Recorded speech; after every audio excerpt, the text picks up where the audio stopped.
Assalamu alaikum and a very good morning to all of you. Welcome to Rise and Shine only on 365 News Monday to Friday सुबह 9 से 11 बजे।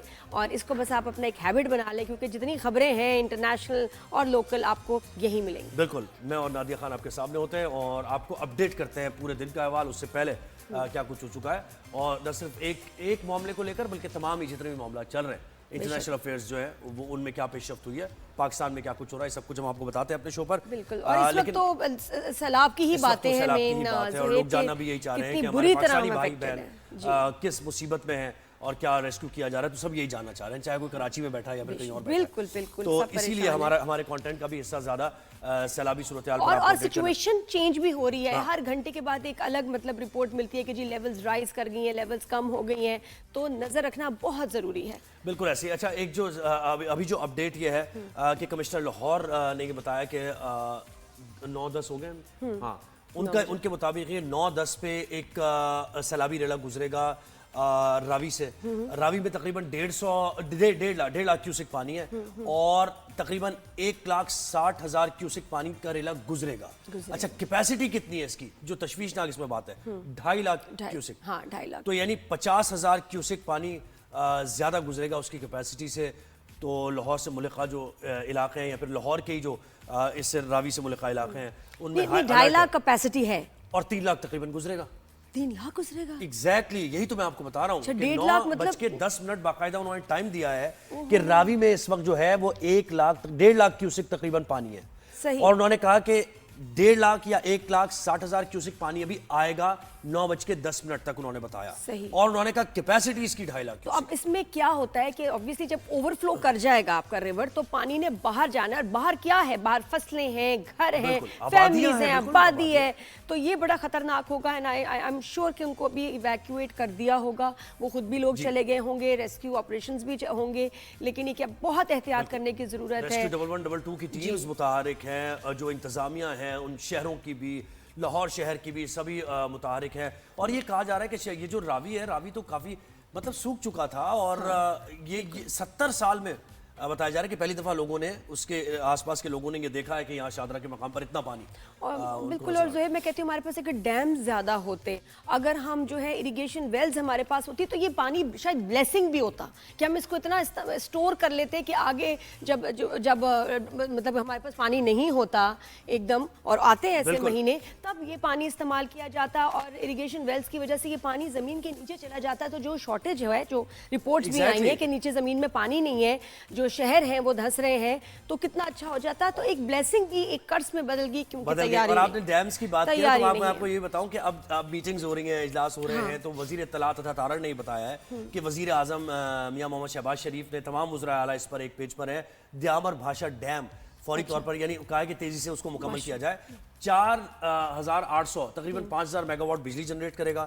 बहुत ये बड़ा dam है। लेकिन 1998 में इसकी आप समझ रही हैं बनाना शुरू हुआ था 1998। तब से अब तक पता नहीं कंप्लीट। और अगर ये हुकूमत बना लेगी ना, मैं कहती हूँ बहुत बड़ी इनकी कंट्रीब्यूशन होगी, बहुत बड़ा मार्का होगा। नहीं, लेकिन अगर बना लेते तो आप ये सोचे ना कितना फायदा हो चुका। 1998 कहाँ और 2025 में हमें इस वक्त वो कहाँ। बट वैसे इस दफा काफी चीजें हो रही हैं जो हमने पहले भी देखी थी, जो अटकी हुई थी, फंसी हुई थी। काफी प्रोजेक्ट्स पे काम हो रहा है और कंप्लीशन भी हो रही है। तो आई एम होपफुल कि ये इंशाल्लाह। तो जनाब इस पर हमारे नुमाइंदे हमारे साथ होंगे। हम डायरेक्ट वहीं से, उन्हीं जगहों से, शादरा वगैरह से आपको अपडेट करेंगे। फिर हमें पीटीएमए के जो रिप्रेजेंटेटिव्स हैं वो ही बताएंगे अहवाल। फिर हम बात करेंगे करतारपुर की जो कंडीशन हमने बताई थी कल बिल्कुल हमने मनाजिर दिखाए थे। तो आज क्या सूरत हाल है, क्योंकि नारोवाल तो पूरा इस वक्त मुतासिर है, तो वहां से पानी कैसे निकाला जाएगा। सर इस वक्त तो इस सिचुएशन बनी नहीं सकती कि वहां से सबसे इंपॉर्टेंट टॉप स्टोरीज यही हैं और जानना बड़ा जरूरी है। अच्छा, और पाकिस्तान तहरीक इंसाफ की हिकमत अमली क्या होगी, सियासत की भी हम थोड़ी सी बात करेंगे। अच्छा, उसके बाद फिर लेटर ऑन थोड़ा सा जरा बच्चों के साइकोलॉजी, बच्चों की लर्निंग डिसेबिलिटी और खासतौर पे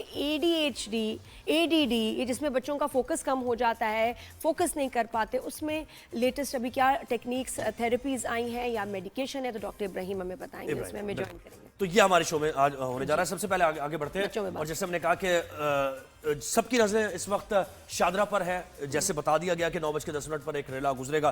तो इस वक्त क्या सूरत हाल है, हमें शादरा रावी से ही ज्वाइन किया सयाम अहमद ने, नुमाइंदा 365 न्यूज़ है। और नारोवाल से हमें एहसन अरशद ने ज्वाइन किया क्योंकि नारोवाल की बहुत खराब सूरत हाल है। जी गुड मॉर्निंग। जी श्याम और एहसन आपको गुड मॉर्निंग करते हैं।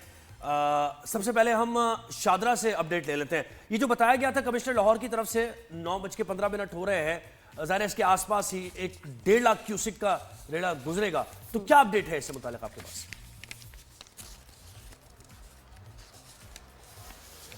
देखें, शादरा के मुकाम पर जो है इस वक्त पानी की सतह में मुसलसल इजाफा होता दिखाई दे रहा है और शहर ये दरियाए रावी के मुकाम पर 1,55,000 से ज़ायद जो क्यूसिक पानी है वो दाखिल हो रहा है।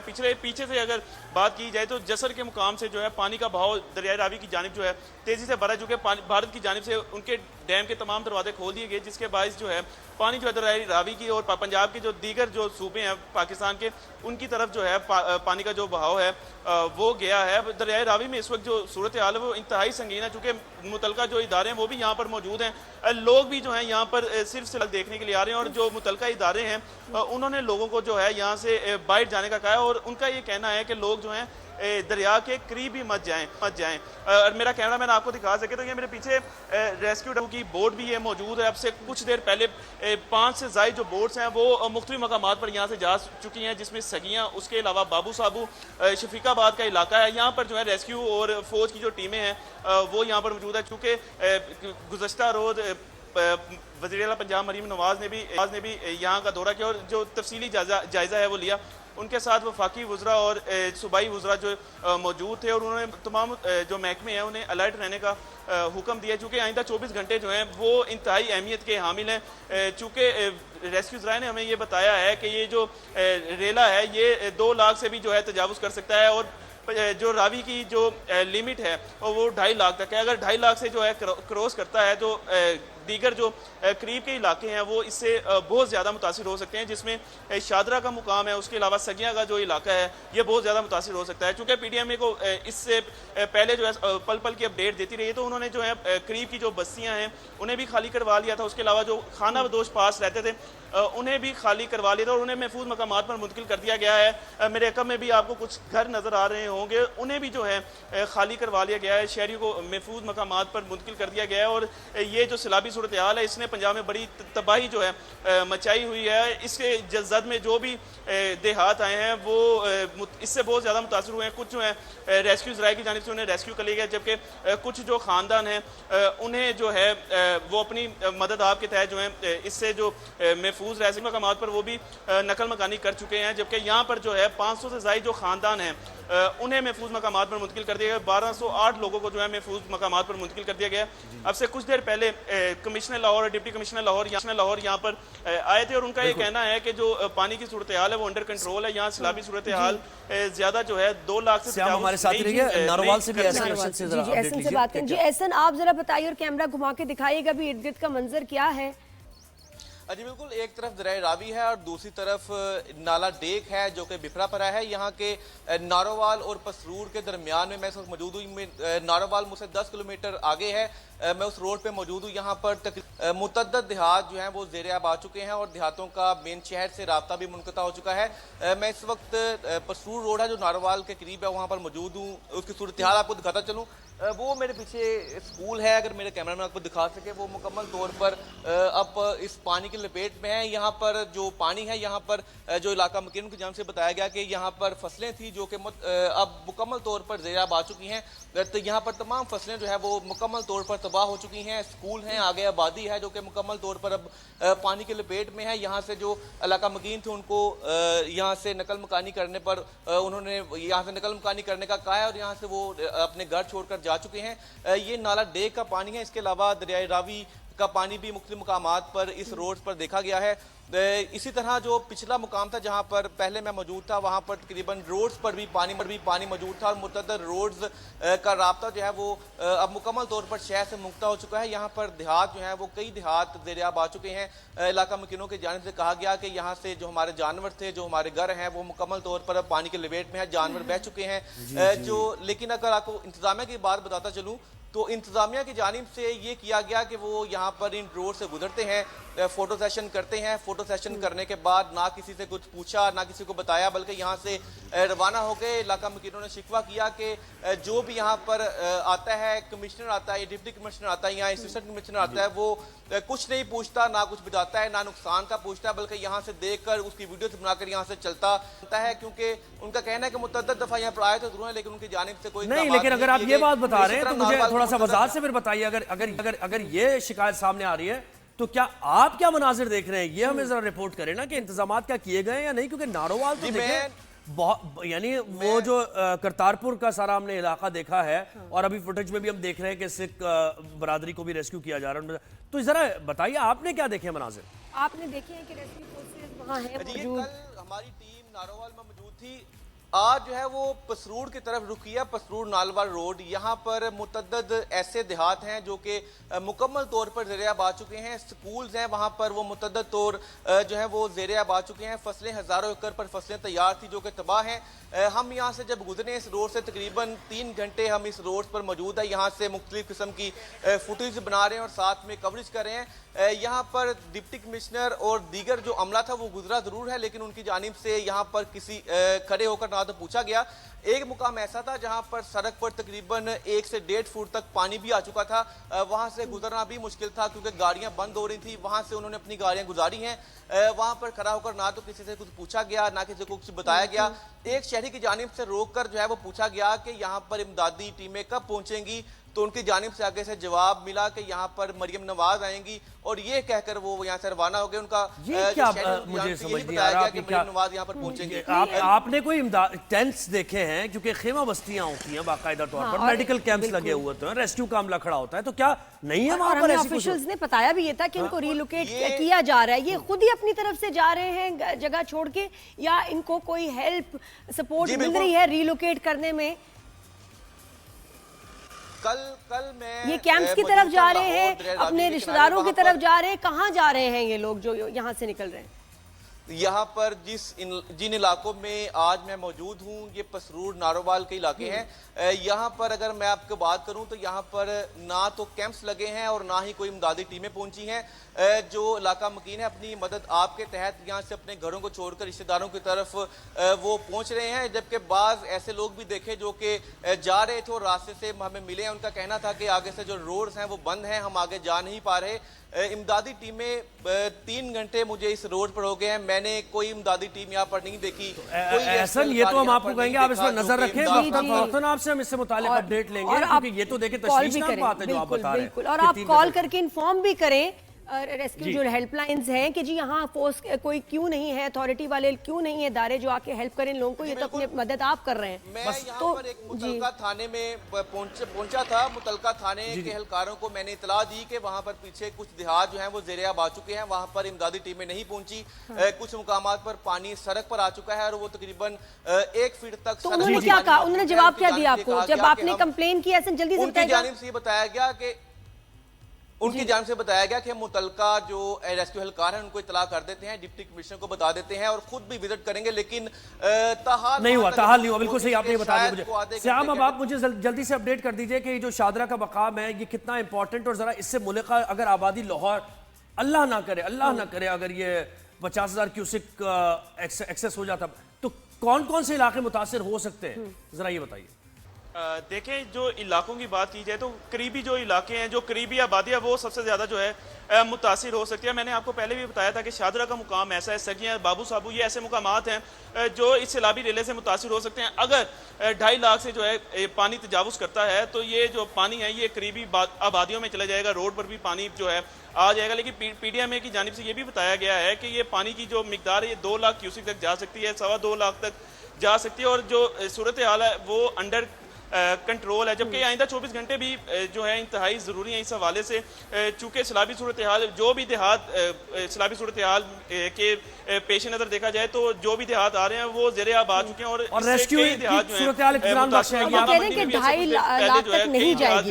और रेस्क्यू की सूरत हाल आप, क्योंकि नारोवाल में सही नहीं है, वो वहाँ अलर्ट है, मुतारिक है टीम। जी श्याम, आपको आवाज आ रही है? जी, वो भी मुख्तलिफ मुकामात पर गई हैं और अच्छा, तो श्याम, बहुत शुक्रिया Shyam, thank you so much. एहसान, आपका भी बहुत शुक्रिया। तो हर एक मुख्तलिफ सी सूरत हाल है, क्योंकि देखिए रेस्क्यू फोर्सेस के लिए भी एक बहुत बड़ा ही चैलेंज है। इतने सारे गांव जो हैं उनको फौरन देखना, एक साथ देखना। अब ऑब्वियसली कहीं और इमरजेंसी ज्यादा खतरनाक सूरत हाल होगी तो I am sure they have a plan कि जहां से पहले रेला गुजरेगा वहां के लोगों को जरा देखें।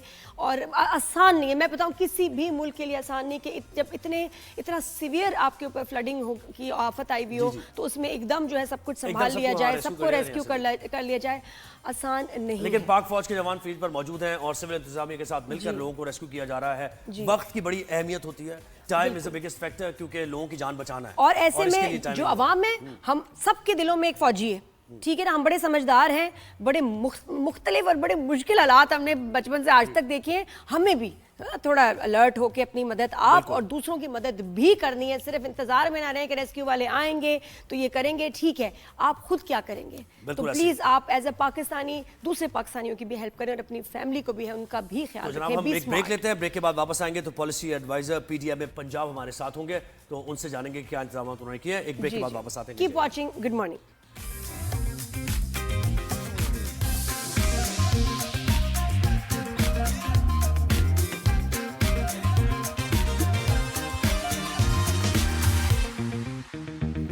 जी, welcome back to Rise and Shine. Good morning everyone. Punjab में सूरत जो है सैलाब की, उस पर हम बात कर रहे हैं और पीडीएम में इस वक्त क्या कर रहा है और क्या कोशिशें हैं, इससे मुताल्लिक़ हमें ज्वाइन किया है पीडीएम के पॉलिसी एडवाइज़र हैं पंजाब के हमीद उल्लाह मलिक साहब ने।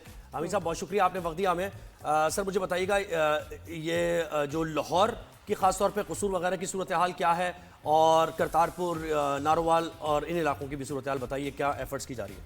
अच्छा ज़ुएब, ये जो भारत की तरफ से पानी के रेले छोड़े गए हैं, ये भी एक मुझे तो एक्ट ऑफ वॉर ही लगता है, क्योंकि देखो एक तरीका है कि जब आपके पास ओवरफ्लो कर गया तो आप आहिस्ता आहिस्ता पानी को निकालें, लेकिन जमा करके और एकदम फिर उसको छोड़ देना is an act of war, कि आपको पता है कि इससे कितना नुकसान होगा दूसरे मुल्क को। और आपने कोई अच्छा काम कर दिया कि जी हमने इन्फॉर्म कर दिया था, टेलिंग द वर्ल्ड के हमने इन्फॉर्म किया था, इन्फॉर्म नहीं, आपने बता दिया था कि जो करना है कर लो भाई, हमने तो पानी छोड़ दिया। और इससे पहले कहा गया था ना, ये ऐसा नहीं है कि आप पहले कहते रहे कि हम ऐसा करेंगे कि पानी पे जा रहे आपको यानी पानी छोड़ेंगे या फिर पानी रोक लेंगे, तो ये काम आप उसी तरह कर रहे हैं जो आपके प्लान के मुताबिक ये पास्ट में भी होता रहा है और अब भी जो उन्होंने किया है, और बड़ा उनके लिए आसानी कि जी हम अपने मिसाइल्स वगैरह अपने फौजियों को आगे करें, ये इस तरह से क्यों नहीं पाकिस्तान को तंग करें। तो this is also an act of war और हर चीज का जवाब आपको वैसे मिलेगा ही। हमीदुल्लाह मलिक साहब ने एक बार फिर हमें ज्वाइन कर लिया है। सर मुझे बताइएगा कि पंजाब में क्या कोशिशें की जा रही हैं, कौन कौन से ज़्यादा रेड अलर्ट है किन इलाकों में, जैसे हमने शो के आगाज़ में भी बताया कि ये जो इलाका शादरा का है इस पर ज़्यादा इस वक्त फोकस किया गया और नारोवाल वगैरह, तो ज़रा आप अपडेट कीजिए हमें। जी, ये 2 दिन पहले आपको पता है, आप लोगों ने पहले प्रोग्राम किए हैं इसके ऊपर। परसों रात को तकरीबन 2.5 लाख सिचुएशन थी, क्यूसेक के फ्लो था जब इंडिया से रावी दाखिल होता है पाकिस्तान में, और वो इस वक्त रिसीड कर चुका है और वो 2.5 लाख जो था उसमें से अभी इस वक्त दरियाई पानी का जो रेला है वो लाहौर से गुजर रहा है। शादरा के मुकाम पर इस वक्त 1,64,000 जो है वो गुजर रहा है, पानी क्यूसेक पानी गुजर रहा है, और इसके मजीद बढ़ने के चांसेस हैं, तकरीबन 20 से 30 हज़ार और क्यूसेक पानी का फ्लो आ सकता है।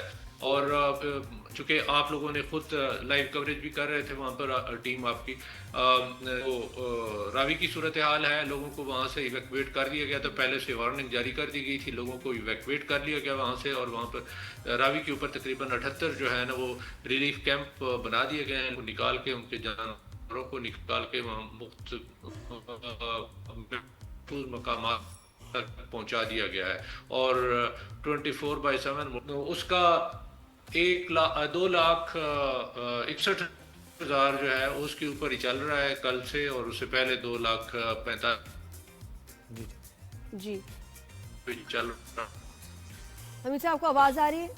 हमें तो आपकी कट कट की आवाज़ आ रही है। तो साहब से ये भी पूछना था कि ये तो अब क्लाइमेट चेंज की वजह से न्यू नॉर्मल बन जाएगा, हर साल ऐसे सैलाब आ सकते हैं, तो आपको क्या लगता है कि ये अब हमें क्या करने की गवर्नमेंट अथॉरिटीज़ को ज़रूरत है कि ये सैलाब इतना डैमेज ना करें आइंदा आने वाले सालों में? क्या पॉलिसी में चेंज आए, क्या प्रोजेक्ट्स करें? जी जी देखिए कुछ जिम्मेदारियां स्टेट की, कुछ जिम्मेदारियां होती हैं सोसाइटी की। तो बेशक। स्टेट का काम जो है वो स्टेट करेगी और जो जिम्मेदारी है सोसाइटी तो सोसाइटी करेगी। अगर स्टेट करे भी सही, अब हर बंदे के साथ एक और स्टेट एक बंदा साथ नहीं लगा सकती उसकी हिफाजत के लिए। कुछ जो है ना वो लोगों को खुद भी अपनी हिफाजत करनी है, जिसके लिए ये बनाया गया है कि आप ऐसा करें, बच्चों को दूर रखें। और जो पहला आपने सवाल किया वो बहुत अहम है। देखिए इसमें जिम्मेदारी किसकी है? सबसे पहले तो ये है कि दरख्त लगाएं, और बेशक, सिर्फ नंबर दरख्त जो है वो स्टेट नहीं लगा सकती। जो जमीनें हैं वो लोगों की अपनी है, जाती जमीनें हैं, मलकियत है, तो वो अपने घरों में लगाएं, अपने साथ पार्क है कोई वहां लगाएं, रोड पे लगाएं, अपनी जमीनों में लगाएं, दरख्तों की तादाद बढ़ाएं। एक तो पहले जो आपने बात की इंट्रोडक्शन में कि जो क्लाइमेट चेंज है उसको, उसके इम्पैक्ट को मिटिगेट करने के लिए सबसे अहम तरीन ये चीज है। दूसरे नंबर पर फिर यह है कि जब कोई इस तरह का अलर्ट जारी होता है गवर्नमेंट की तरफ से, पीडीएमए की तरफ से, जिला इंतजामिया की तरफ से, तो उसमें एक हिदायत होती है कुछ साथ कि ये काम नहीं करने और ये काम करने वाले हैं, जरूरी है, जिसको करना चाहिए, और ये जो है ऐसी सिचुएशन नहीं करने चाहिए। तो वो इनकी हिफाजत के लिए होते हैं। अब हम जो है मुसलसल, आप लोग खुद भी प्रोग्राम इस पे पहले भी कर चुके हैं हमारे साथ, कि इसके ऊपर कोई दूसरी राय नहीं है कि फ्लड आ रहा है, पहले बता दिया गया था, लेकिन लोग इसके बावजूद वहां से निकले से गुरेजा थे, तो फिर हमें जबरदस्ती करके उनको निकालना पड़ता है वहां से। तो जब एक अलर्ट जारी हो गया, लोगों को बता दिया गया कि इतना फ्लड है और ये अचानक बारिश आई है, अचानक का मतलब ये नहीं है कि हमने बताया नहीं था, बताया था, लेकिन ये इसकी मिकदार है बारिश के, जो पानी की जो क्वांटिटी, जो फ्लो बना है वो बहुत ज्यादा है। जी सर, फिर बात वही आ गई कि दरख्त तो हमें पता है, इसके अलावा और क्या होना चाहिए, कौन से इकदाम करने चाहिए लोगों को? जो है मुझे लगता है इनके जो घर भी बने हुए हैं, अब जब दोबारा ये बिल्ड हो तो कोई स्पेशल टेक्निक के साथ हो, मटेरियल खास यूज किया जाए, क्योंकि ये सैलाब और ये पानी तो आता रहेगा। आपके जो जानवर मवेशी हैं उनके लिए कुछ ऐसा अरेंजमेंट हो कि कोई उनकी भी वो भी ऐसे इफेक्ट ना हो। बहुत सारी चीजों पर काम करने की जरूरत है, और डैम तो सबसे इम्पोर्टेंट पॉइंट बहुत है। मैं इसी को, आप क्योंकि टाइम बहुत थोड़ा होता है तो मैसेज दो चार जरूरी हैं जो आपने बात की, बहुत ही है कि देखें आपने घर बनाना है तो वाटरवे मत बनाए, पता है आपको यहाँ पर पानी आता है तो वहां पर मत रिस्क लें। अब ये जाकर एक जो ठीक है शहरों में तो जो सरकार का स्टेट के नुमाइंदे और देखते हैं, लेकिन गांव में भी दरिया के करीब जाती जमीन है किसी की, तो वो अपनी जायदाद के साथ, अपने जिंदगियों के साथ, अपने प्रॉपर्टी के साथ मत खेले, वहां ना बनाए जहाँ पर पानी आने का चांस है, थोड़ा सा दूर बना ले। या फिर ये है कि अगर बनाना भी है तो फिर मिट्टी के ना बनाए, पानी आएगा वो गीली जी, होगी, बिल्कुल। उनको बनाने करेगा। दिया अच्छा, और मुझे सर एक और बताइए, अभी बिल्कुल ताजा तरीन सूरत हाल को देखते हुए जो शहरी इलाकों में जहां पानी आ सकता है, लाहौर में, उन लोगों को जो देख रहे हैं हमें इस वक्त, उनको क्या करने की फौरी तौर पर भी जरूरत है वॉर फुटिंग्स पे? जी, ये चीज जो है ना, यही तो आप लोगों ने आवाज पहले भी मुझे दोबारा बल्कि तीसरी दफा शायद हो कि लोगों को चाहिए कि वो दूर रहे। इसमें पानी मजाक नहीं है। फ्लड जो है, इस मानसून का जो फ्लड है वो मजाक नहीं होता। उसके अंदर कुछ स्विमिंग के लिए लोग जो है ना अच्छे तैराक होते हैं, वो कहते हैं हम चले जाएंगे, वो उसमें लकड़ियां होती हैं, उसमें पत्थर भी आ सकते हैं पीछे से, लेकिन यहाँ पर तो सांप भी आते हैं जो पीछे पानी से बह के आ जाते हैं। तो वो गदला पानी होता है, उसमें मत रिस्क लें, अपनी जिंदगियों को मत रिस्क में डालें, अपने आप को भी बचाएं, अपने प्यारों को भी बचाएं। यानी पहले निकल जाएं, जहां अलर्ट है जिन इलाकों में, वहां उन इलाकों से पहले ही आप निकल जाएं, ये ज्यादा बेहतर है, बजाय इसके ये पानी का इंतजार करें। जी जी मिस साहब, थैंक यू, बहुत शुक्रिया, आपने हमें वक्त दिया। देखिए अच्छा, देखिए वक्त देने में ये है ना कि इस वक्त हंगामी सी सूरत हाल है ना, तो इनके पास भी वक्त कम होता है। मुझे पता है क्या लगता है कि कोऑर्डिनेटेड हमारी पॉलिसीज बहुत प्यारी हैं, हमारे रूल्स भी बड़े अच्छे हैं, हमारी इम्प्लीमेंटेशन बड़ी वीक है सब कुछ, लेकिन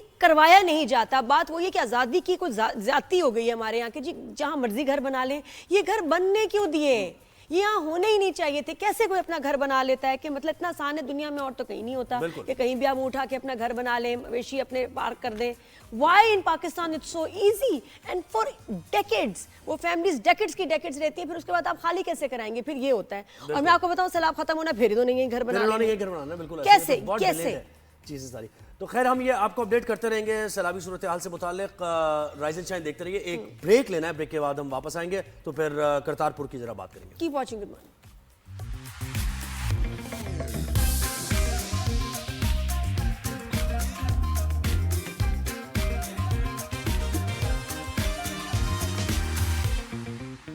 जी welcome back to Rise and Shine on 365 news. Good morning everyone. और हम सैलाब की ज़ाहिर बात कर रहे हैं, मुख्तलिफ इलाकों का आपको बताने की कोशिश कर रहे हैं कि वहाँ पर कितनी अलार्मिंग सूरत हाल है और लोग इसकी सेंसिटिविटी नहीं जान रहे हैं। शो में आगे चलकर हमने बताना है कि किस तरीके से लोग अपनी जान पर खेलते हुए जो काम कर रहे हैं बिल्कुल नहीं करना चाहिए। मैं कुछ यूट्यूबर्स पे हैरान हूँ, कुछ शौकीन लोगों पे हैरान हूँ कि जो जाके वहाँ वीडियोस बना रहे हैं, पिक्चर्स बना रहे हैं और बह रहे हैं, बह गए हैं। They've died just because they wanted some views, कुछ थ्रिल के लिए, एडवेंचर। ये कोई मतलब ये बिल्कुल शो के आखिरी हिस्से में हम बात करेंगे। हमें इस वक्त मैंने वो रमेश फुटेज सिंह देखी अरोड़ा है ना, साहब ने ज्वाइन कर लिया है और हम उनसे करतारपुर से मुताल्लिक रेस्क्यू ऑपरेशन से मुताल्लिक नारोवाल की क्या सूरत है वो जानेंगे। रमेश साहब बहुत शुक्रिया, आपने ऐसे वक्त में हमें थोड़ा सा टाइम दे दिया है। मुझे सर बताइएगा कि इस वक्त नारोवाल, करतारपुर क्या हो रहा है, वहां पर रेस्क्यू ऑपरेशन कैसे जारी है? जी बड़ी मेहरबानी। देखिए करतारपुर सब तो इस वक्त सराउंडेड बाय द वाटर है, हमारे चारों तरफ पानी है। कल हमने रेस्क्यू किया, 80 से 100 लोग उस वक्त गुरुद्वारा साहब के अंदर थे। हमने उनको रेस्क्यू किया है और रेस्क्यू करके उनको बाहर लेके आए हैं। गुरुद्वारा साहब की बिल्डिंग के अंदर इस वक्त 8 फुट पानी है और क्योंकि ये गुरुद्वारा 1947 से लेकर 99 तक बंद था और 99 में पहली दफा खुला जब ये नवाज शरीफ साहब की हुकूमत थी। बट ये कि मैंने वहां से लोकल लोगों से पूछा जो बुजुर्ग हैं कि इससे पहले इतना बड़ा कभी सैलाब आया, तो उन्होंने कहा जी हमारी तारीख में इससे पहले कभी इतना बदतरीन सैलाब नहीं आया। और जिस तरीके से रात के अंधेरे में भारत ने 2 लाख 2.5 लाख क्यूसेक पानी छोड़ा है, तो सर्टनली फिर वो करतारपुर साहब को इसने इफेक्ट किया है। और कल हम लोगों को लेके आए हैं, बट अभी बिल्कुल जी इबादत बंद है। और पिछले 26 साल में कल की रात पहली रात थी, ना वहां पे चिराग जला, ना वहां पे इबादत हुई, ना वहां पे लाइट थी, ना वहां पे लंगर था। तो ये पहली दफा हुआ है जी कि इतना ये 26 साल की तारीख में हमारी आंखों में उसमें आंसू थे जब रात को कल हम सबको रेस्क्यू करके लेके आ रहे थे कि आज रात को इस इबादत गाह में इबादत भी नहीं होगी और यहाँ पे दिया भी नहीं जलेगा। बिल्कुल, लेकिन इस वक्त हालांकि दुआओं की बड़ी ज़रूरत है। आप कल हम शो पे जी यकीन करें हमने काफ़ी इस पे बात भी की और हमने ये भी इंसिस्ट और अपील की है कि जैसे इंशाल्लाह इस सूरत हाल काबू हो तो फ़ौरन गुरुद्वारे में जो है रिपेयर शुरू होनी चाहिए ताकि लोग आ सकें। और रमेश साहब मुझे बताइएगा कि अभी हमारे रिपोर्टर भी हमारे साथ थे नारोवाल से, उन्होंने बताया कि वज़ीर आला पंजाब वहाँ का दौरा कर रही हैं और क्या वज़ीर आज़म भी वहाँ पहुँच रहे हैं? अभी थोड़ी देर में वजीर आला साहिबा और वजीर आजम साहब दोनों आ रहे हैं। कल जैसे ही हमें पता लगा कि करतारपुर साहब के अंदर हमारे यात्री फंसे हुए हैं तो वजीर आला साहिबा ने फौरन से सारी मशीनरी को मोबिलाइज किया। मुझे हिदायत दी गई, मैं वहां से लाहौर से फौरन करतारपुर साहब पहुंचा, खुद उस फील्ड जो हमारा रेस्क्यू का ऑपरेशन था उसके साथ रहा। एहसन इकबाल साहब जो हमारे वफाकी वजीर है नारोवाल से, वो खुद वहां पे पहुंचे ताकि यात्री को वहां से रेस्क्यू किया जा सके।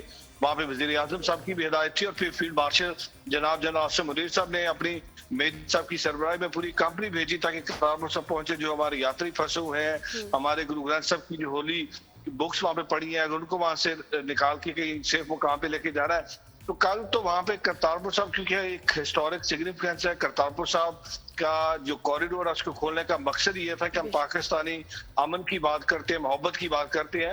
और फिर कल दुनिया भर का जो सिख था, भारत में था, कनाडा में था, अमेरिका में था, वो पूरा दिन मुझसे राब्ते में रहे क्योंकि उनके लिए भी एक परेशान कुन सूरत हाल थी कि करतारपुर साहब के अंदर 10 फुट पानी खड़ा होना और इस इबादतगाह का बंद होना, ये उनके लिए भी बड़ी दिल दुखाई की बात थी और परेशान कुन बात थी। बिल्कुल, और भारत का इस तरह इतना ज्यादा पानी खोल देना ये भी एक पूरी स्कीम है कि ताकि इतना तेज ये रेलें आए और पाकिस्तान में बहुत नुकसान और ये बात तो जी ये बात अब देखिए जो भारत ने पानी खोला, अभी आवाजें तो भारतीय पंजाब से उठना शुरू हो गई हैं और भारतीय पंजाब में से आवाजें बार बार उठ रही है कि भारत सरकार ने, मोदी सरकार ने ये पानी पहले रोक के रखा है, रोकने के बाद फिर पानी एकदम छोड़ा और रेले का रेला आया और उस रेले ने हर तरफ तबाही मचा दी है। भारतीय पंजाब के अंदर भी कोहराम है और आप पाकिस्तान में देखिए 3 दरिया सतलुज दरिया, चिनाब और दरिया रावी में पानी छोड़ा गया।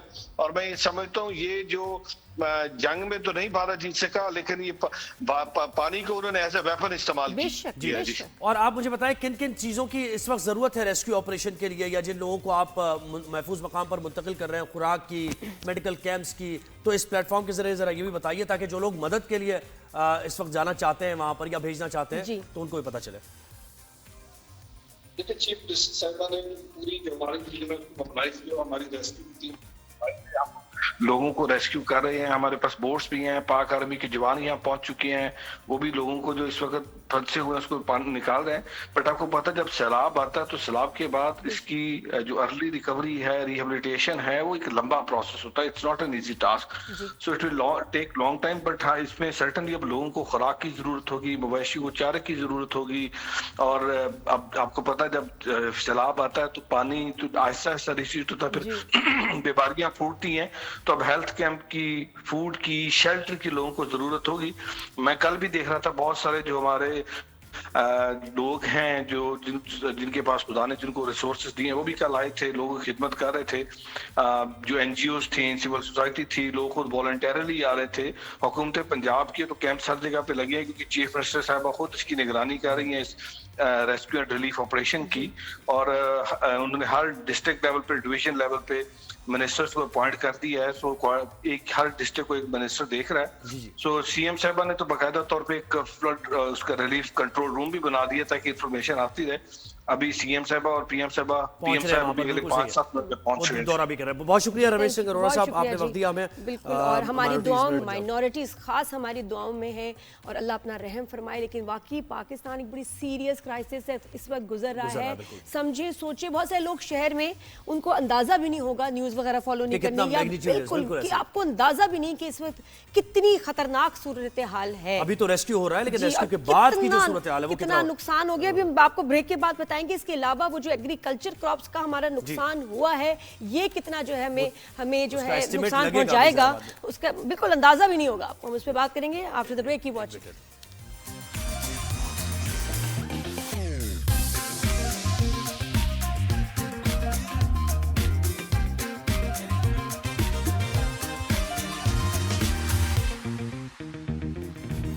जी welcome back after the break. और अब थोड़ी सी जरा सियासत, पॉलिटिक्स, बिल्कुल पॉलिटिक्स की बात करते हैं और की है। पाकिस्तान तहरीक इंसाफ से मुताल्लिक आपको अपडेट कर दें कि 2-3 मामलात हैं जिन पर अभी फैसला करना है। एक तो बाई इलेक्शन है जो उनके मेंबर्स को नायल किया गया, तो बाई इलेक्शन में पाकिस्तान तहरीक इंसाफ की क्या हिकमत अमली हो सकती है मुमकिन तौर पर। इसके साथ साथ बहुत से और भी कि उनकी स्ट्रैटेजी कुछ अलग अलग नज़र आ रही है। बानी पीटीआई कुछ कह रहे हैं और वो एक बड़ी स्टांस उनका थोड़ा सा हार्श है, लेकिन दूसरी तरफ जो पार्लियामेंट में उनके नुमाइंदे हैं, सियासी कमेटी है, उनका जरा न्यूट्रलाइज सा स्टांस है। तो फिर कौन इसमें प्रिवेल बड़ी करेगा, जरूरी है सही प्लानिंग, क़याद सही लेगा। प्लानिंग। तो इस पर सीनियर सहाफ़ी और तजियाकार मजहर अब्बास साहब ने हमें ज्वाइन किया और उनसे बेहतर हमें कौन तजिया दे सकता है इन सारे मामलों पर। साहब गुड मॉर्निंग, वेलकम करते हैं आपको शो पर। जी बताइएगा, अब ये पीटीआई के जो मेंबर्स जिन्होंने रिजाइन किया है इसको लेके और बाय इलेक्शंस को लेके आपको क्या लगता है पार्टी की क्या प्लानिंग होगी, क्या होनी चाहिए?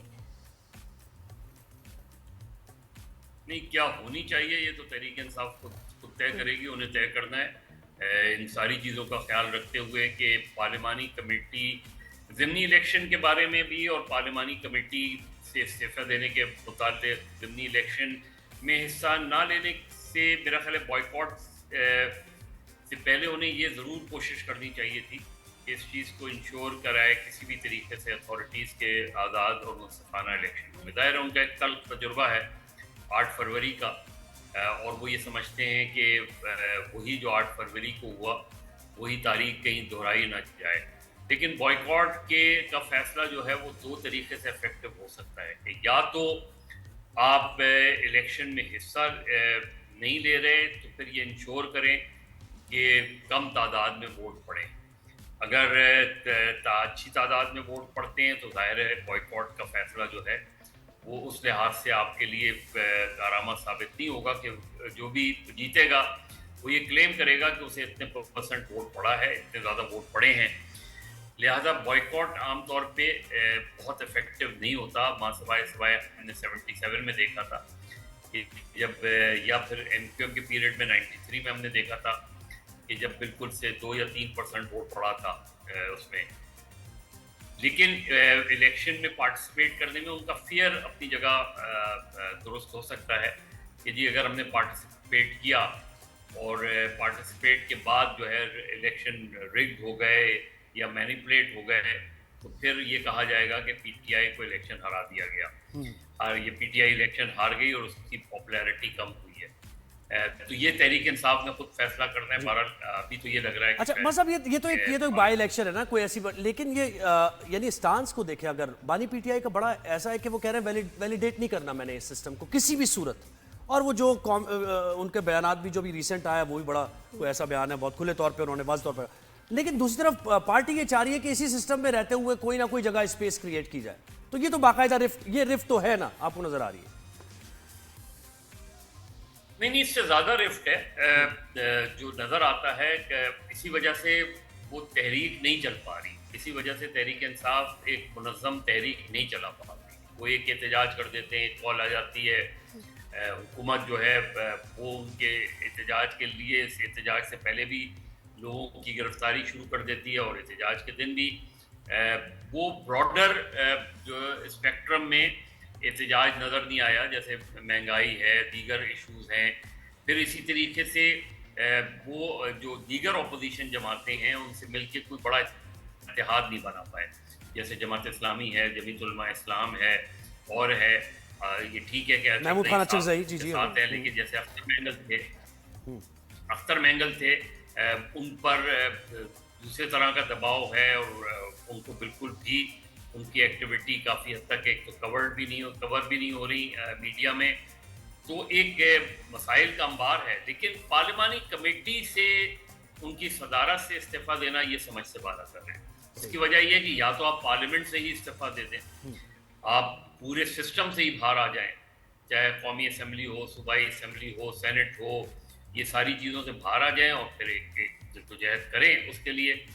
अब आप पार्लिमानी कमेटी में जो अपोजिशन के पास जिसके हेड हैं अपोजिशन वाले, जैसे पब्लिक अकाउंट्स कमेटी थी, अब Junaid Akbar public accounts committee जिसका 18वीं तरमीम के बाद ये तय हुआ था और चार्टर ऑफ डेमोक्रेसी में कि जी लीडर ऑफ द अपोजिशन जो है वो अपोजिशन का हो, और उसका पर्पस भी यही था कि अपोजिशन अकाउंटेबिलिटी करे तो ज़्यादा बेहतर है।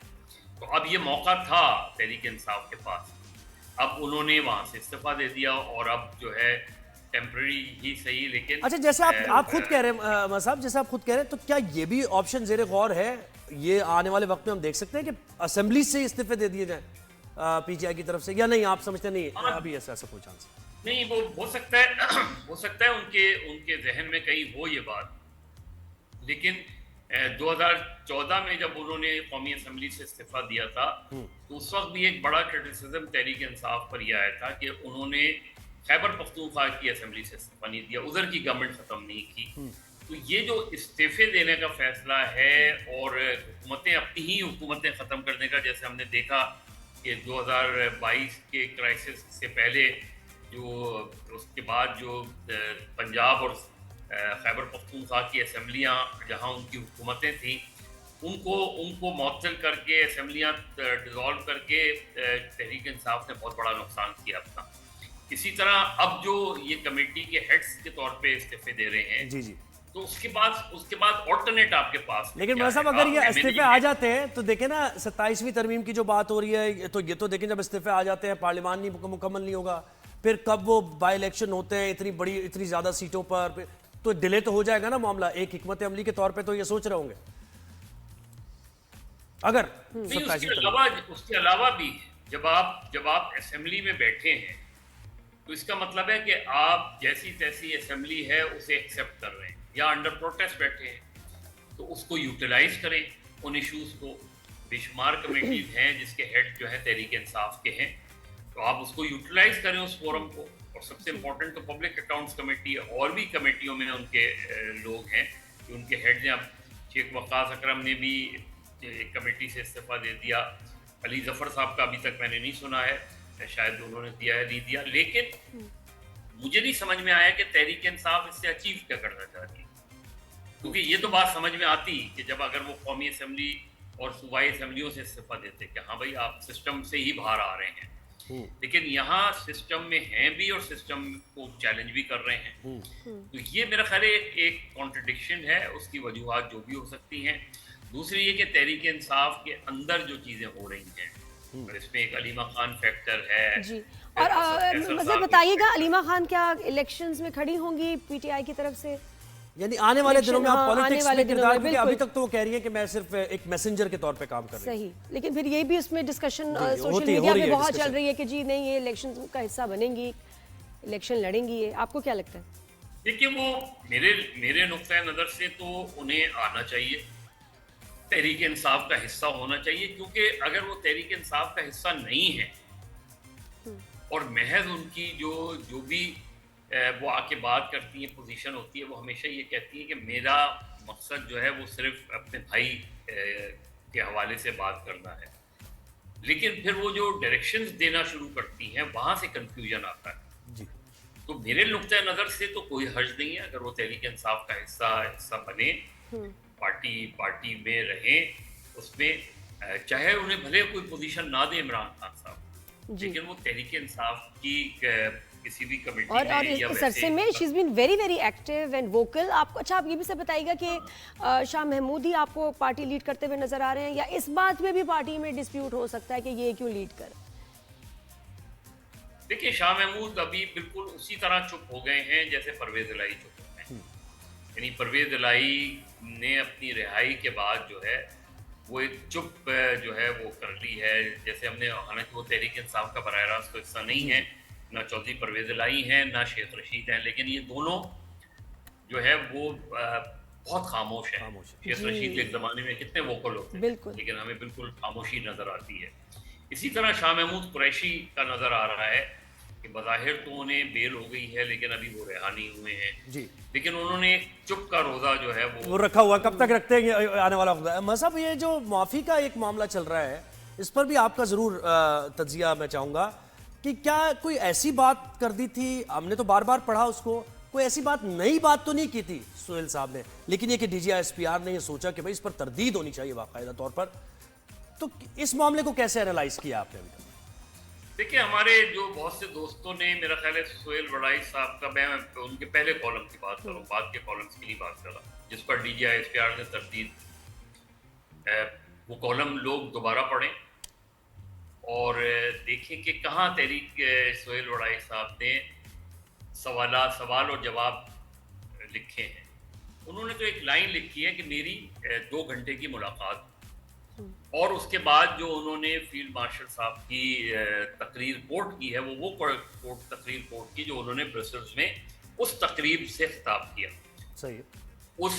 उस लाइन से ऊपर का हिस्सा पढ़ लें लोग और उस लाइन से नीचे का हिस्सा पढ़ लें, और जिस चीज़ की तरदीद की गई वो तो उन्होंने खुद भी इसमें लिखा है कि भाई मैंने तो इंटरव्यू कहाँ लिखा है इसमें, और वो मैंने भी उससे दोबारा पढ़ा तो मुझे भी ये समझ में नहीं आया कि इसकी तरदीद किस चीज़ की जा रही है और इस तरह की बात क्यों की जा रही है कि ज़ाती मकासद के लिए।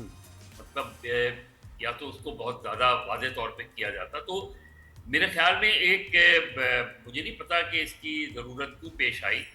उन्होंने एक कॉलम, गालबन उस कॉलम की जो हेडलाइन थी वो कैची थी, मैं जर्नलिस्टिक पॉइंट ऑफ व्यू से कि अगर कोई उस हेडलाइन को पढ़ेगा कि पहली मुलाकात, तो वो जाहिर है वो ज़रूर उसके जहन में एकदम आएगा कि शायद उस मुलाकात का जिक्र है इसमें, लेकिन उस कॉलम में मुझे उस मुलाकात का कंटेंट नज़र नहीं आया। इसलिए जो सुहेल साहब ने पोजीशन ली वो बिल्कुल ठीक थी इस हवाले से कि मैंने तो इंटरव्यू लिया ही नहीं, लेकिन बस अब एटलीस्ट हम ये कह सकते हैं इस तरदीद के बाद कि जो मुआफी की बात है ये वक्त गुजर गया, यानी अब इसको या फिर ये स्पैनर थ्रो किया गया, ये नहीं हुआ क्या, ये फिर यानी एज एन ऑप्शन एक सीनियर तज्जियाकार जब ये बात कर दे तो एक फजा बनती है कि शायद मुआफी की बात की जा रही है और ये डिमांड की जा रही है कि भाई कर लो ताकि आगे बढ़े, लेकिन उन्होंने ये सोचा कि नहीं भाई अब मुआफी की गुंजाइश नहीं है, अब ये वक्त निकल चुका है, अब सजाएं होंगी। देखिए ये तो बहुत पहले DGISPR ने जो पहली अपनी काफ़ी पहले प्रेस कॉन्फ्रेंस की थी जिसमें उन्होंने इस माफ़ी का जिक्र किया था। मेरा नुक्ता नज़र तो बहुत सीधा सा है कि पॉलिटिक्स हो या इवन अदरवाइज हो, तो जब आप ये बात करते हैं तो अगर किसी पर एक कोई संगीन इल्ज़ाम है, उस पर कोई संगीन मुकदमा है, तो ये फैसला तो अदालत करती है। ये फैसला अदालत करती है कि ये इल्ज़ाम दुरुस्त है या गलत। अब एक फरीक है जो कह रहा है कि मैंने तो ये किया ही नहीं, दूसरा फरीक ये कह रहा है कि आप इसके मरकजी मुल्ज़िम हैं। अब इसका फैसला कौन करेगा? आप अदालत में, खुली अदालत में मुकदमा चलाएं। जिस इल्ज़ाम का पर आप इतना जोर दे रहे हैं, उस इल्ज़ाम के मरकजी मुल्ज़िम पर अब तक प्रॉपर मुकदमा क्यों नहीं चला? आप मुकदमा चलाएं, मुकदमा चलाने में वो गुनाहगार साबित हों तो उनको सजा मिलनी चाहिए।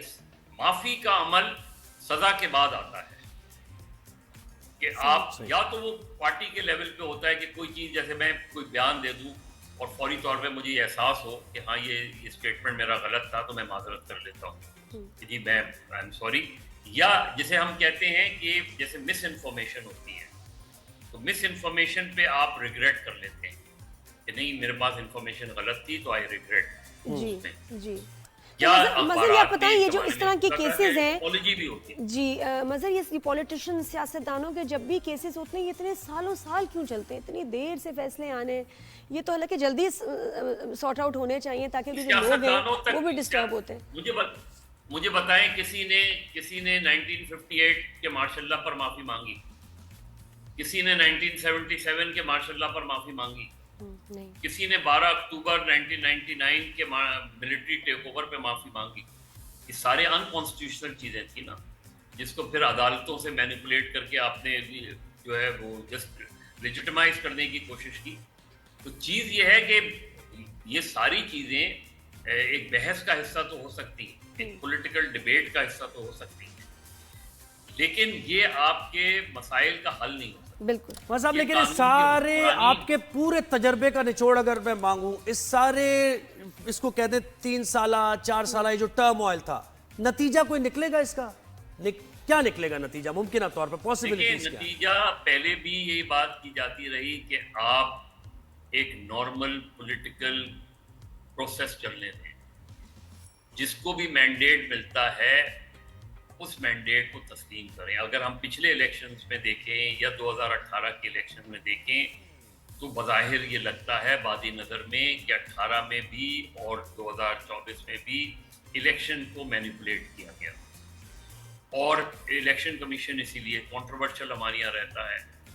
2002 के इलेक्शन से अगर मैं देखूं, जब जनरल मुशर्रफ थे उस वक्त इमरान खान साहब के पास 1 सीट थी, उस वक्त भी उस मुलाकात के जो एक गवाह हैं, अब तो इंतकाल हो गया महराज मोहम्मद खान मखदूम का, वो कहते थे कि जो एक साहब थे जो एहतशाम ज़मीर साहब, उनका भी इंतकाल हो गया, जो वो एक लिस्ट लिए बैठे हुए थे और वो लिस्ट में बता रहे थे कि कौन कौन जो है किस किस को हमने इलेक्शन जितवाना है, किसको।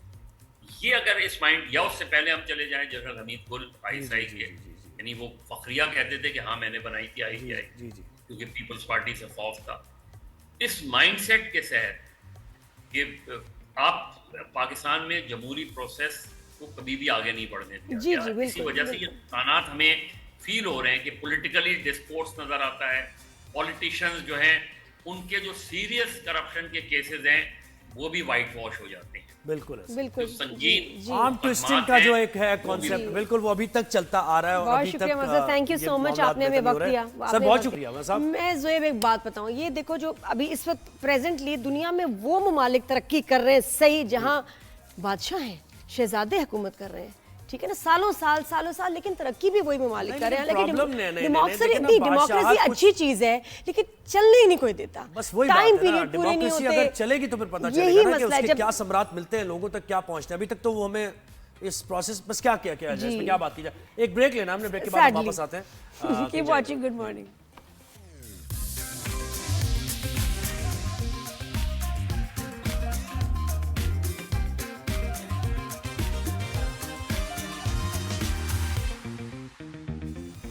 Welcome back after the break. Good morning everyone. और क्या ही मॉर्निंग इवनिंग नाइट होगी जब बच्चे तंग करें, जब बच्चों की समझना है कि इनको पढ़ाएं कैसे, ये हमारी बात सुन लें, शरारतें कम करें, ये मसला है। लेकिन ज़ोहेब आज जो हम बात करें ना स्पेशली अबाउट ADHD, ADD, जो कि कुछ अरसे से, कुछ सालों से लोगों में अवेयरनेस आई है कि ये एक लर्निंग डिसेबिलिटी है। शॉर्ट फॉर्म क्या है, यानी किसकी शॉर्ट फॉर्म है? अटेंशन अटेंशन डेफिसिट, अच्छा। और हाइपर भी आ गया, Hypertension। उसमें हाइपरनेस भी आ गया। बाकी डॉक्टर इब्राहिम बताएंगे जब ये यही- है तो यही तो मैं कह रहा था हम बात आपसे। करेंगे तो ये मैं क्या यही तो करेंगे। कह रहा था आपसे। और अस्सलाम डॉक्टर इब्राहिम वालेकुम। बहुत अच्छा समझाते हैं, बताते हैं, न्यूरोलॉजिस्ट हैं, चाइल्ड स्पेशलिस्ट हैं। जी डॉक्टर साहब वेलकम, बहुत शुक्रिया आप आए। जी तो डॉक्टर साहब ये इसमें डिफरेंस क्या है, जो है पूछ रहे हैं, मुझे तो पता है ADD, अच्छा ठीक है। ADHD। ADD, autism, ADD, ASD, ये चारों एक फैक्टर हैं, साइकोलॉजिकल फैक्टर्स हैं, जिसमें अंदर एक इलेक्ट्रिक सर्किट का फॉल्ट है। एक छोटा सा आम पब्लिक की ज़बान में बता दूँ, एक इलेक्ट्रिक सर्किट तेज़ है, 220 वोल्ट की जगह उनके पास 340 वोल्ट है या ज़्यादा आ रहा 420 वोल्ट है, उनके पास वोल्ट ज़्यादा है। वो वोल्ट की वजह पता होनी चाहिए कि वोल्ट कब ज़्यादा जाता है ज़्यादा, बट आप वो स्विच ऑन करेंगे तो स्विच ज़्यादा हो जाएगा। सही है। अब आपको पता होना चाहिए स्विच को कैसे छोटा तो हर कम वक्त रखना नहीं है। होते उस स्टेट में, हर कभी वक्त कभी नहीं होते हैं। लेकिन जब आप उस स्टेट में डाल देते हैं तो always they goes towards that form 440 volt. मतलब ट्रिगर फैक्टर्स हम ही दे रहे हैं बच्चों दे को रहे कि हैं। जिससे वो Basically, ट्रिगर हो जाए हम condition। देते हैं। जैसे हम देने की वजह ये है कि पहले तो ADHD क्या है, अटेंशन डेफिसिट हाइपर और एक्टिव ये डिसऑर्डर। बच्चे इनको क्या मसाइल पेश आते हैं? एक symptoms AD क्या होता है, AD अलग होता है, एक HD अलग होता है, वो बीमार नहीं होता। ADHD is a sickness, it's a disorder. Condition सही। हाँ, एक अलग भी होते हैं। कोई बच्चा है AD के साथ है, एक बच्चा ADD के साथ है, अटेंशन डेफिसिट डिसऑर्डर के साथ, उसके साथ लर्निंग डिसऑर्डर सबसे ज़्यादा होते हैं। They can not understand what you are want to understand them. ये बहुत Autism इंपॉर्टेंट से है। कुछ नहीं, वो ASD है, वो भी डिफरेंट है, लेकिन है एक जैसा ही। ऑटिज्म में अपनी जान को खतरा नहीं में डालता बच्चा, ठीक है। उसकी कुछ पैरामीटर्स थोड़े से डिफरेंट है। ADHD में थोड़ा सा ये होता है, हाइपर एक्टिव में छलांग मार लेगा, उसको ये नहीं पता चलेगा मैं छलांग कहाँ से मार रहा हूँ। किसी को नुकसान पहुँचाने में इसको कोई हर्ज नहीं होगा, धक्का दे देगा, काट लेगा, अपने आप को काट लेगा। आज देखें लोग तो बच्चे। दैट इज थोड़ा सा हमें उसको कंट्रोल करना पड़ता है। Unmanageable, uncontrollable energy. सबसे जो खतरनाक चीज़ इसमें जो होती है वो दे डोंट अंडरस्टैंड। अच्छा, हमारी जो रिसर्च है, जो साइंस कहती है कि still we are finding it out कि व्हाई इट हैपेंड इन, ये सबसे ज़्यादा इस डिकेड में हुआ है, 10 सालों में। सही। 10 साल पहले हम शायद सालों में 1, 2, 5 बच्चे देखते थे। जी। अब हम रोज़ के 10 पेशेंट से 15 पेशेंट देखते हैं। मेरे जैसे न्यूरोलॉजिस्ट अगर 100 हैं तो आप देख लें हिसाब से रोज़ के 100-200 पेशेंट रोज़ देख रहे हैं। और उस वक्त तो हम इसको शरारती बच्चा कह के हम शरारती बच्चा है ये। अब डायग्नोस्ड हुआ, लेकिन शरारती भी एक डिफरेंट वर्ड है, और ये एक disease is different. They have attire कि यार they look like it, but इसकी कुछ वजूहत हैं। मैंने जैसे मेरे पास जो क्लिनिक में आते हैं, उसकी वजूहत में फूड, प्री प्रेगनेंसी में बहुत ज़्यादा या तो फूड का एनहांसमेंट है कि कौन सा फूड हमने इस्तेमाल किया है जिसका वो साइड इफ़ेक्ट ब्रेन के न्यूरोलॉजिकल डेफिसिट बना कि जिसमें डिफ़ॉल्ट पैदा हुआ। इसमें हमारे कुछ मल्टीविटामिन्स हो सकते हैं, मे बी फॉलिक एसिड की कमी हो, आयरन की कमी हो, जो हमारे मुल्क में सबसे ज़्यादा है। सबसे ज़्यादा हमारे जो है कनेक्शंस टू, मुझे लगता है वायरलेस ज़्यादा है, मे बी उसकी कनेक्शंस टू जो हमारे पास जो उसकी वेव्स आते हैं, रेज आते हैं, वेव्स आते हैं। वॉयलेंस की बात करें, वायलेंस नहीं, मोबाइल वगैरह, waves। वाईफाई, अच्छा, waves जो सिग्नल्स, आती है फोन के हो सकता सिग्नल्स, है एयरपोर्ट्स उसकी के जो सिग्नल, वजह ब्लूटूथ की वजह से वो चीज़ शायद, जो साइंस कहती है कि शायद हमारे ब्रेन्स में, उन बच्चों के ब्रेन में ज़्यादा अफेक्ट हुआ है अच्छा, कि जो बाएं इस्तेमाल कर चुकी हैं। अब जब बच्चा बाहर आया तो आपने देखा होगा कुछ बच्चे बाहर आते ही 6 महीने पे आप देखें कि हर छोटी से छोटी चीज़ पे 1 महीने के बच्चे को भी एक वीडियो दिखाई जाती है। बिल्कुल। तो बच्चे के जो ब्रेन, देखिए ब्रेन 2 साल तक डेवलप्ड होता है, अब 5 साल में मैच्योर हो जाता है। 2 साल से पहले जो पेरेंटिंग है ना, उसकी एक बहुत ख़ास बात है कि 2 साल तक you don't ever show any screen.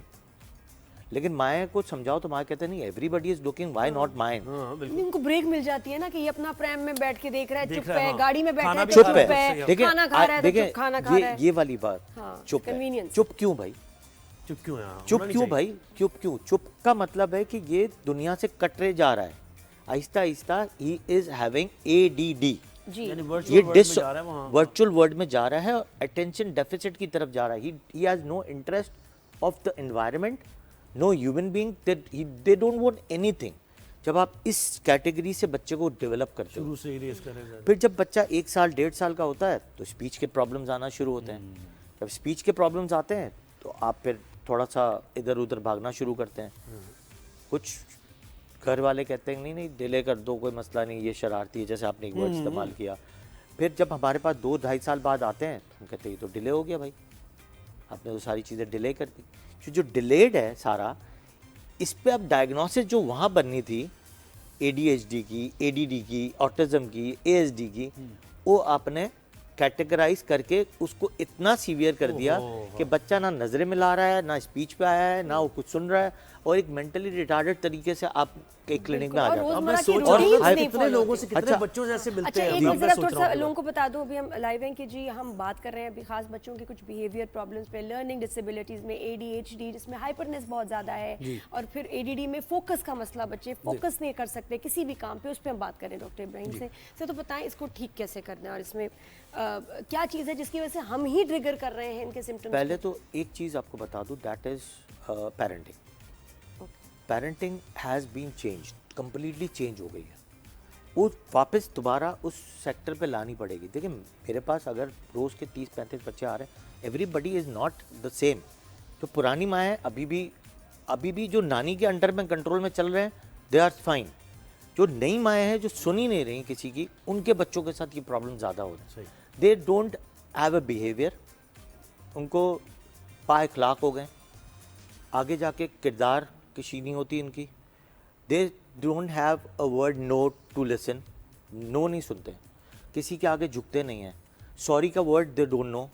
और बोलते भी कुछ नहीं, मैं कहती हूँ 5-6 साल के बच्चे को जरा कहें सॉरी करो, कभी नहीं करेगा। ऑफ कोर्स ग्रीड नहीं उसको बुरा करते, लगता मतलब ये सारी चीजें कहाँ कौन सिखाता है? पेरेंटिंग। बिल्कुल। Secondly the attire goes to the school, the school environment is change completely, they have change their style.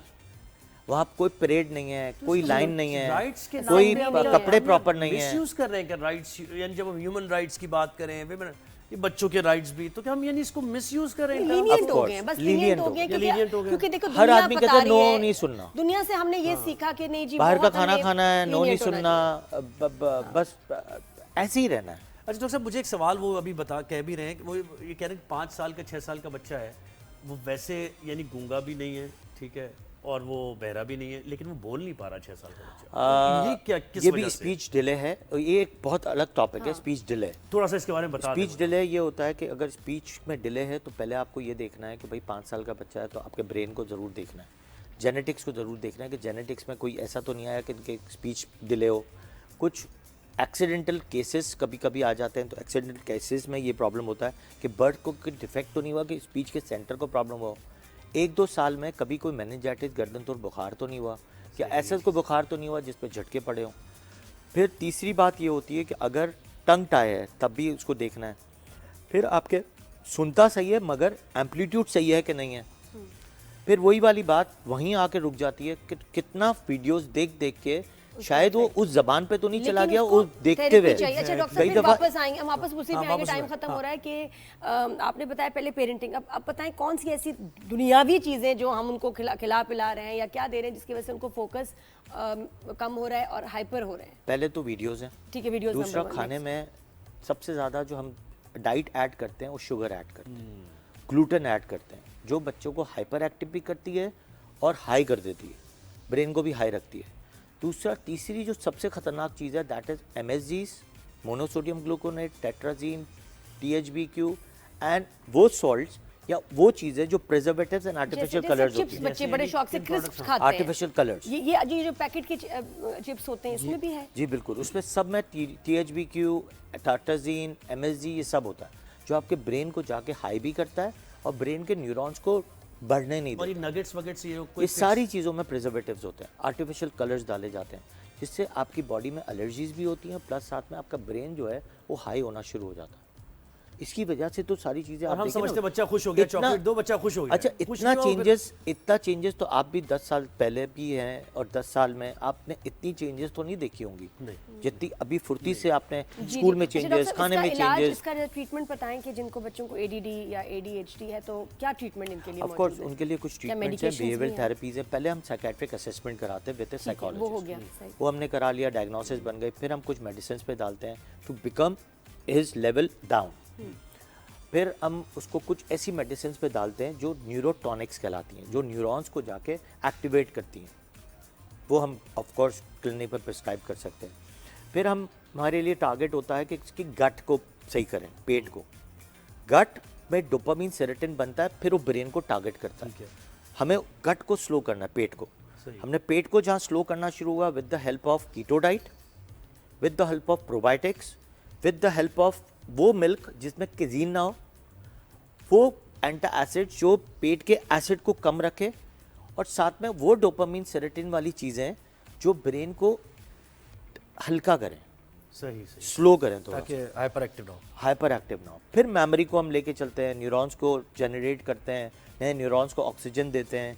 तो इन चीज़ों से सारी एक्यूमुलेशन जब करते हैं तो चीज़ें काफ़ी हद तक with in 3-4 months, 5 months, 6 month, 1 साल भी लग सकता है, सही बेहतर होना शुरू हो जाता है। तो यानी ये डिजीज ही है, यानी इसको आप किसी स्पेशलिस्ट डिफॉल्ट को है। दिखाएं और फिर उसके लिए दिस इज अ डिफॉल्ट, भी बहुत इसमें डिजीज नहीं, it's a default of a brain circuit. Exactly, लेकिन क्यूरेबल है। मतलब course, बच्चों के काफी अपने हद तक बस चीजें में बढ़ भी नहीं गई। होता। जब हम कहते हैं ना ध्यान नहीं तुम्हारा, 2 लगा दी, ध्यान नहीं तुम्हारा, वो ध्यान उनका किसी चीज में भी नहीं होता है बिकॉज ऑफ दिस कंडीशन। तो इसलिए इसको अच्छी तरह मैनेज करें, समझें। डॉक्टर बहुत शुक्रिया, आपने वक्त दिया, मेडिसिन में सही डॉक्टर्स को दिखाएं। बहुत शुक्रिया डॉक्टर इब्राहिम। तो कल इंशाल्लाह आपसे मुलाकात होगी। शो देखते रहिएगा, फीडबैक देते रहिए। नादिया को इजाजत दीजिए। अल्लाह हाफिज़।